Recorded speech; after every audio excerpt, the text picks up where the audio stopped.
This could be the greatest product released this year, but I don't think you will buy it. The Valve Steam Deck is a portable gaming PC device with a similar format to the Nintendo Switch. Starting at $399, you can take your Steam games on the go with some pretty impressive graphics too. I kind of feel like I'm late to the party with the Valve Steam Deck. I pre-ordered this back in probably January this year, and it only just showed up a few weeks ago in September. And during that time, I kind of forgot about it, and I think a lot of people interested in buying the Steam Deck did too. It lost a lot of its initial momentum from the launch of its early shipments. YouTubers sort of stopped making videos about it, and it just sort of tailed off a little bit. However, now that the stocking issues seem to have been resolved and there's been a big increase in availability, there has also been a big increase in interest, and things could start to get interesting. Although I'm not a massive Nintendo fan, I do have some experience with the newer Switch OLED. What I like about the Switch is its versatility in gaming scenarios. You can play it with the Joy-Cons attached, removed and turned into a controller, and the required accessories for this are included in the box. In addition, the Joy-Cons also support motion control similar to the Nintendo Wii. You can also share a Joy-Con with a friend for a two-player experience, and finally, there is a dock included in the box for use with your TV. And all of this gaming variety costs you around $300. And when you compare this to the Steam Deck, it is much larger in size, you cannot remove the controllers, it doesn't have an OLED display, and it looks bulky and uncomfortable. Plus the price is much higher if you want to get all of the features and the most out of it. However, I actually think that the Steam Deck could be the much better device in terms of its design. The biggest problem I had with the Switch was getting cramped when using it. I found the control inputs way too small and you didn't really have a nice way of gripping them, and because I have really large hands, the Steam Deck accommodates for that. So with the Steam Deck, you've got this nice curvature to the design, which gives a place for your palm to actually rest while you're holding the controller. This then combined with sort of these triggers at the rear gives a place for your fingers to wrap around and have a nice steady grip that doesn't need to be too stiff, and it's just really natural. Furthermore, the button layout is very well thought out. Upon first impressions, it does look a little bit ugly and you think, oh, that's a hideous device, but in practical application, you have a very efficient way of going between your thumbstick to your D-pad and to your buttons. It's a very low range of motion. So you're using your thumbsticks to control your character, and then bam, you can just quickly click a button without losing too much time. Whereas on the Switch, because you have the thumbstick and the thumbstick down here, you know, it's like a really inefficient range of motion when you're going between those buttons, which I think helps get all that cramp in your hand. It really assists that horrible sensation. Now, beyond the obvious buttons that you would expect to see, we do also have these touch pads, which are super useful inside of desktop mode, which is a little bit like a Windows experience, so you can browse the internet and stuff. Lets you use your mouse cursor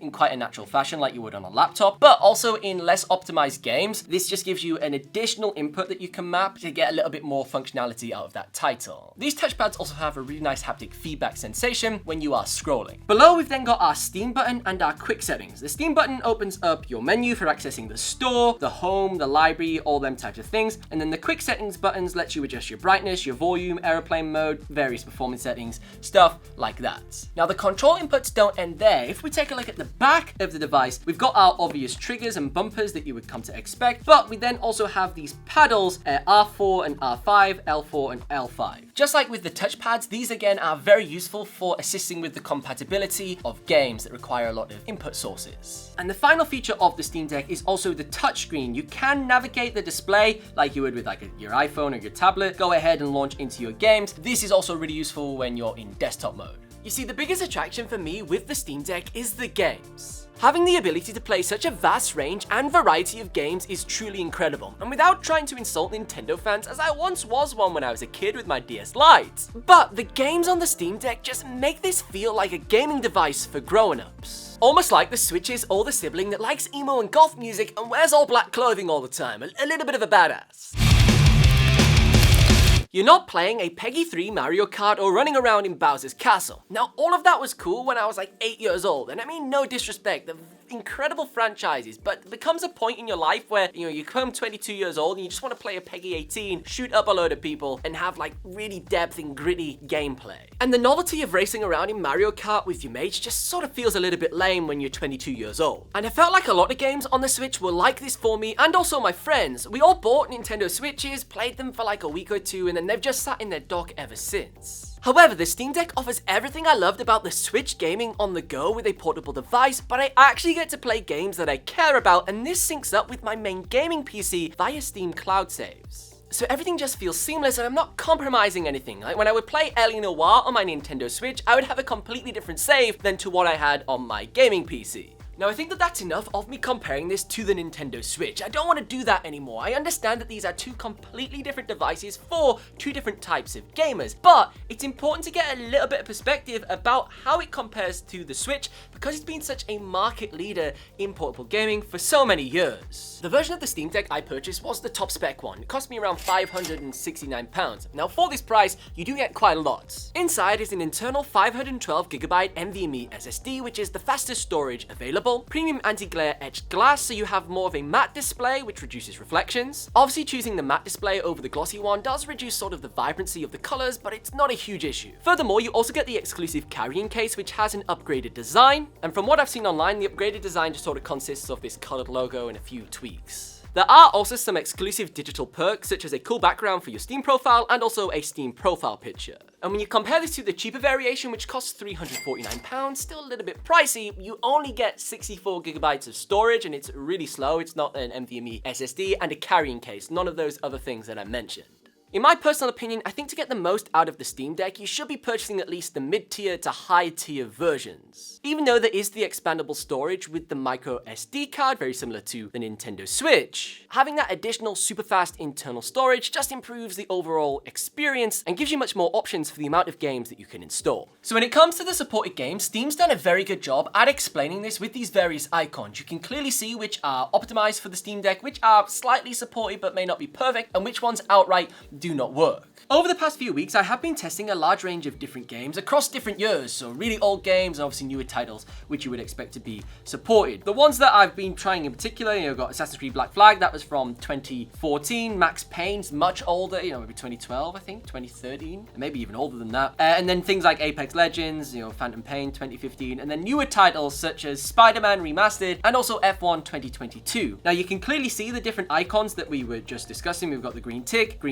and then we also have like an orange tick, so it's slightly supported, and then the not supported, supported, and slightly supported. Now, from my understanding, what I've realized is the games that have an orange icon, it usually means that they work perfectly fine, but they often require an additional login, so you have to sign into Uplay, obviously, for Ubisoft games, and you also have to sign into the Rockstar launcher. So usually that's why they aren't supported, because they have this additional sort of verification process. Before we dive into some gameplay, I want to show you how the user interface actually navigates. Now, something really interesting is the fact that the Steam Deck can actually have two games loaded up at the exact same time, almost suspended, very similar to Quick Resume on the Xbox. If we take a look here, you can see currently I have got Spider-Man Remastered and also Assassin's Creed Black Flag running in the background, and I can simply dive between the two. We can just click Resume Game, dive straight into Assassin's Creed Black Flag, and then I can go back to the menu and jump into Marvel Spider-Man, click Resume, straight into it and click Continue, and obviously dive in to our previous save. Although this feature does work really well, I have noticed that it is a little bit detrimental to the overall performance if you have two really large games opened up and suspended. So if you have Spider-Man and another open world game at the same time, Spider-Man may not perform as well as it could if it was just opened up on its own, or if you had a slightly smaller game opened up as your secondary title, like something really simple. Next, let me show you an example of what happens if you load up an unsupported game. So here we have F1 2022, which is a brand new game. It came out this year. You'd expect it to work. Now you can see that it boots up normally. It shows your layout that you're going to have. You've got to use these triggers, the thumbsticks to steer, and it does start loading up as if it's going to work. And it does load up all the way to the start screen where you can boot into the menu, but as soon as you press any button to continue, and then it will then go ahead and crash. Another example of a game that's really impressed me that isn't completely optimized for the Steam Deck is Max Payne 3. Considering the age of this game, it performs really well and it doesn't have any controller issues. So you can control it with the little touchpad if you wanted, more of like a mouse cursor feeling, or you can use the actual thumbstick like you would have played it on console. All the buttons work fine. There hasn't been any major issues with the overall experience. Now, on titles where you do run into issues, like for example, there's like menu systems, or you need to use a keyboard to type certain things in because it thinks it's the PC version, there are some shortcuts on the Steam Deck that accommodate for that. So you can click Steam and then X, and this will allow you to bring up the on-screen keyboard so you can go ahead and type something in. So if you're playing something like Fallout, for example, where you need to like type something into like a console, you can do that with no problem whatsoever with the on-screen keyboard.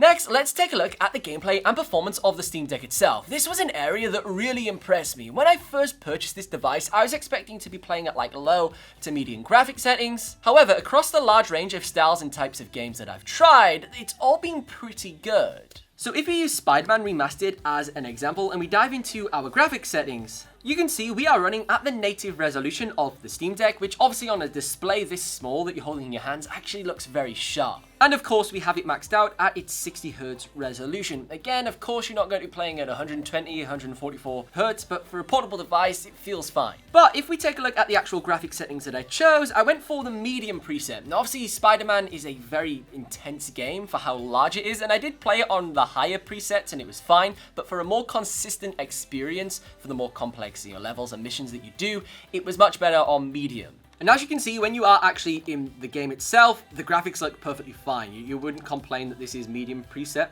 You would think it was much higher because of the size of the display, and you're not really going to see those really titchy-witchy details like you would if you were playing this on a regular sort of gaming monitor or your television.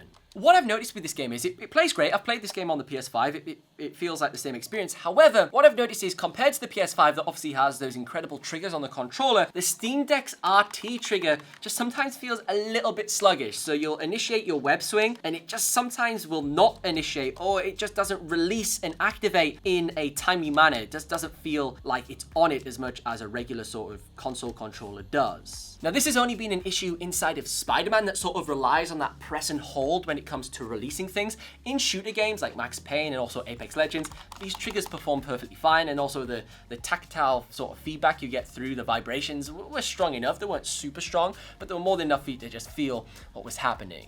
Now, Spider-Man's another one of those games that's incredibly taxing on the Steam Deck's performance and everything that it can do. So much so that the fans kicking like literally after like 5 minutes of gameplay. If you take a listen to the fans, you'll hear that they are really ramped up quite a lot, and we've only been playing for like about five minutes while we've just been filming this section here, and it also came through the battery life. You can see we're on 64%. I think we started this section on about sort of 70-75% battery life, so that's a little bit poor, but the fan noise is a little bit annoying. So it comes in after about 5-10 minutes of gameplay, really loud. Obviously, we don't have the speakers turned on. If you do turn the speakers on, because they do get super loud, you then don't hear the fan noise at all. It just completely drowns it out. So that is a positive because the speakers are so good. You don't really hear the fan noise, but you do feel it because it's pumping out hot air out the top here, and also at the rear, you can sometimes, if you move the Steam Deck about, feel it blowing on your face, like drying out your face. So it's not very pleasant. So now jumping into a game of Apex Legends, you can see that actually the Steam Deck lends itself really well to this format of gaming. I find first-person shooter games, any shooter game in general,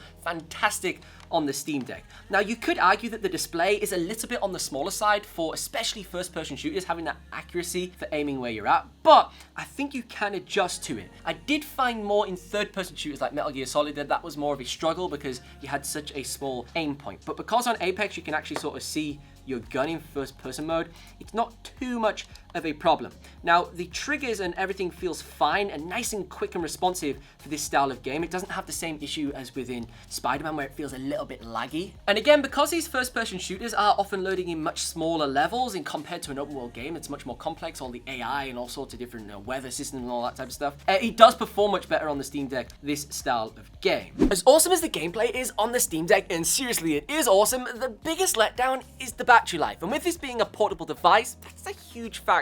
From my testing, I found that around after 80% of battery life, literally 1% equaled 1 minute of gameplay. And this was very noticeable when playing intense games like Spider-Man. Literally, as you played 1 minute, that would just tick down the battery percentage after 1 minute. So you would get around 2 hours at max. Now, 2 hours is actually quite an extensive gaming session. If you're playing 2 hours straight with a handheld device, you're going to get a little bit tired, so you're going to want a break anyways. But it is a little bit of a letdown because if you're commuting quite a distance, so you're going to want to play this on the train or whatever, and you've got like a big commute into the city or whatever for work, then 2 hours is going to be a little bit disappointing, and you're going to want a power plug. Now, fortunately, some trains in UK do have power plugs, so you could literally just plug this into the train power outlet and have no issues at all. But in them situations where you may be in a car or whatever, like a passenger in a car, like you're just a kid playing in the back of the car while your parents drive, 2 hours isn't going to be enough for a holiday trip. Now, a couple of questions that I got from you was regarding whether it could play things like Call of Duty Warzone. Now, from my testing, I tried to play Call of Duty Warzone on the Steam Deck, but unfortunately, the Battle.net launcher for Blizzard